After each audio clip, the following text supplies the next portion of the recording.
ulit. Kaya kasi naiyak ako dahil nakita ko yung kabutihan ng Diyos sa buhay namin. During that time na, ay, na-reminisce ko lang kanina, na yung kabutihan ng Diyos na talagang binigay sa amin as a partner. And then parang, nung time na yon, nakita ko din kung paano ko na-treasure yung asawa ko.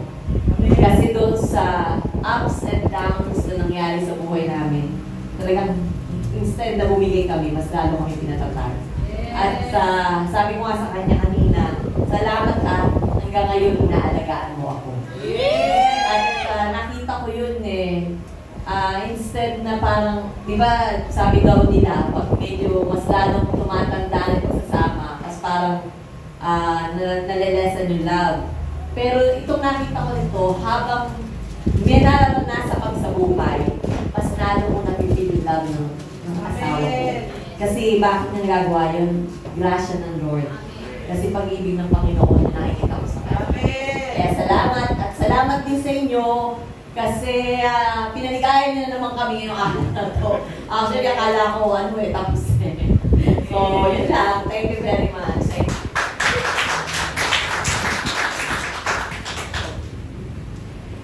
Wala akong masabi. Natatakot lang yung kabutihan ng Diyos. Yes. Yun ang naalala ko. Hindi ko alam kung sasabihin ko na. Sa dami na sinabi ko parang na-exhaust. Pero masasabi ko na, itong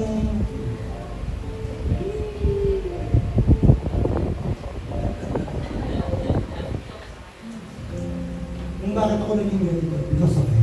Because of her. Amen. Kung bakit ako naging matatag, because of her. Kung bakit ako nakapagtuturo, because of her. Kung bakit ako naging maraming faculty of words, dito ko ganito dati. Because of her. Kasi pag tinanong ko siya, dapat sasagutin. Pag tinanong niya pala ako, dapat sasagutin ko yun. At may mga bagay hindi ko maintindihan, tinatanong ko sa kanya. Siya nagbigay sa akin na napakaraming dynamic ideas.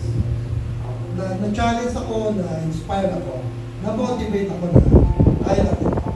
Dami namin din pero napakabuti ng Diyos. Kaya salamat sa inyo. Dahil di ko rin alam na mabubuo tayo. Di ko alam na meron kung at para. I think it's God.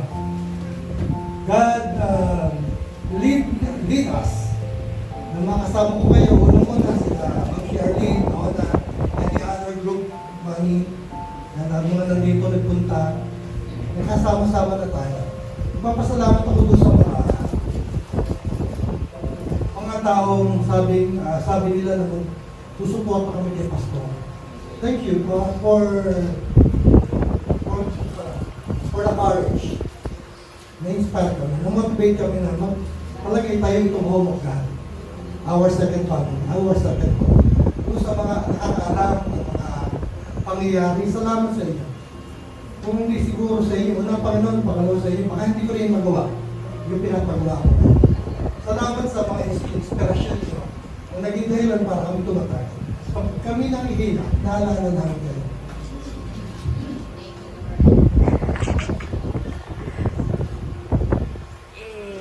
Hindi madali.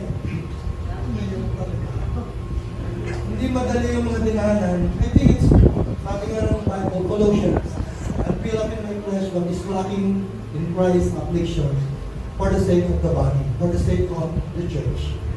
So meron kaming dinadaanan na God knows and the elders knows and some of you here knows na kung ano man yung dinaanan namin ngayon, we're strong. Tumabang kami, kasi sabi ko sa kanila, na kailangan maging maayos sa katawan natin, mentally strong, physically strong, spiritually strong. Kasi we have a battle to fight. Ano yung fight na, ano yung battle na yun? Hindi para sa amin, okay na kami pamilya namin, ayos naman kami, magandang buhay namin.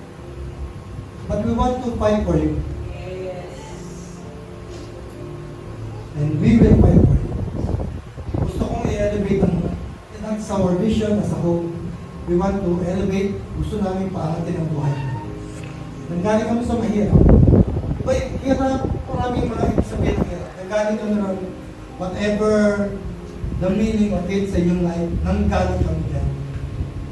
At ang aming deklarasyon bilang mag-asawa sa Home of God leaders, sa Home of God leadership, paaangatin namin ang buhay. And we know how to do it by the grace of God. Pauunga rin namin ang buhay, and we know how to do it by the grace of God. Pabubutihin namin ang buhay niyo, we know how to do it. And also, pagkagandahin namin ang buhay. We know how to do it. God gave us the grace, the wisdom on how to do it. Kaming dalawang mag-asawa, maraming dinanan, battle, kami-kabila, pero napagtagumpay namin. At napagtatagumpay namin. Sabi nga ng anak mo si Kim, Daddy, that is 10 years ago, our 20th anniversary.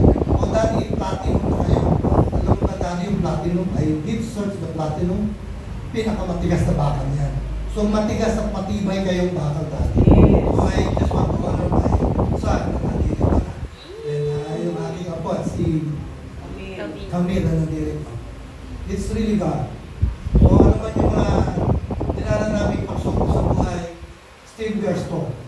And we are going to make it sure that is a promise and that is my declaration, our declaration. We will make it sure that your family is as strong as ever kamukha ng pamilya namin. God bless you. Thank you so much for your love and Thank you so much po, Pastor and Mother. Ang buong simbahan po ay nakikiisa